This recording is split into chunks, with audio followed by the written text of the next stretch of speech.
एक बार की बात है, एक शेरनी ने जंगल में एक बच्चे को जन्म दिया और जन्म देते ही वो उसी जगह पर मर गई।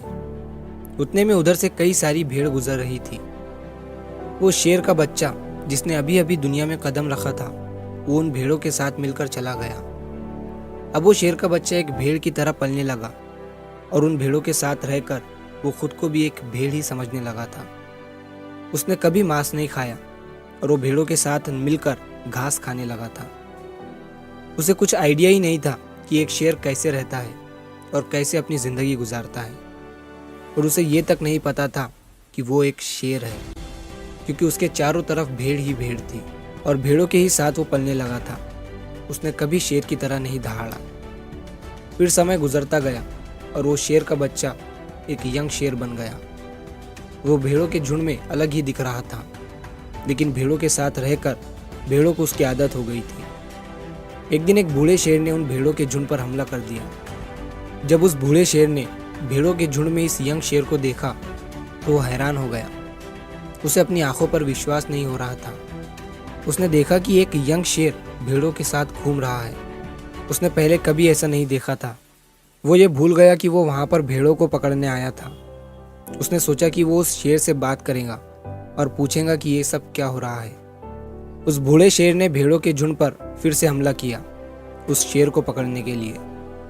भेड़ों ने जैसे ही उस बूढ़े शेर को देखा, वो सब अपनी जान बचाकर भागने लगे और उन भेड़ों के साथ वो शेर भी अपनी जान बचाकर भागने लगा। कुछ देर के बाद उस बूढ़े शेर ने उस यंग शेर को पकड़ लिया। बूढ़े शेर ने उस यंग शेर से कहा, अरे बेवकूफ, तू मुझे देखकर भाग क्यों रहा है? यंग शेर ने रोते हुए कहा, प्लीज मुझे छोड़ दो, मैं एक साधारण सा भेड़ हूँ, मुझे जाने दो। वो उस बूढ़े शेर को देखकर एक भेड़ की तरह कांप रहा था। बूढ़ा शेर ये सुनकर हैरान हो गया और वो समझ गया कि यहाँ पर क्या हो रहा था। वो बूढ़ा शेर उस यंग शेर को एक नदी के पास लेकर गया। यंग शेर वहां से भागने की कोशिश कर रहा था, लेकिन बूढ़े शेर ने उसे नदी की तरफ धकेलते हुए कहा कि अपने आप को इस पानी में देखो। नदी का पानी पूरी तरह से शांत था। बूढ़े शेर ने यंग शेर से कहा कि अपने फेस को इस नदी में देखो और मेरे फेस को देखो। अपनी बॉडी को इस नदी में देखो और मेरी बॉडी को देखो। उस यंग शेर ने डरते हुए अपना फेस नदी में देखा, और जैसे ही उसने अपना फेस नदी में देखा तो वो हैरान हो गया। उसने देखा कि वो एक भेड़ की तरह नहीं बल्कि एक शेर की तरह दिखता है। वो रियलिटी को समझ गया कि वो एक भेड़ नहीं बल्कि एक शेर है, और एक सेकंड के अंदर ही उसने एक शेर की तरह दहाड़ा। उसकी दहाड़ सुनकर पूरा जंगल कांप गया। उसने अपने आप को पहचान लिया, अपनी पावर्स को पहचान लिया, और तभी उसने अपने आप में एक ऐसी एनर्जी महसूस की जो उसने आज से पहले कभी नहीं की थी। फिर उसने सोचा कि एक भेड़ की तरह जीना रियलिटी नहीं थी, वो सिर्फ एक मेंटली कंसेप्ट था, और अब वो रियलिटी को जान चुका था।